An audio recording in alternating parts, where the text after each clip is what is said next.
Assalomu alaykum aziz vatandoshlar. Xudo xolasa navbatdagi uzum tokimiz ham tayyor bo'ldi. Ko'rib turganlaringizdek 5 ga 11 joy.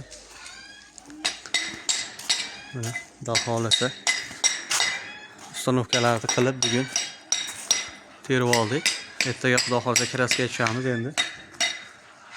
Ko'rib turganlaringizdek oddiyroq va chiroyli holatda bo'ldi. Stokalari bunbalarigacha xudo xolasa mana chiroyli qilib beldamlarini ham qo'yib, gullarini ham qo'yib, xudo xolasa mana chiroyli holatga olib keldik. Kimga shunaqa uyini yoniga uzum tok qilish kerak bo'lsa, aloqaga chiqaverasizlar.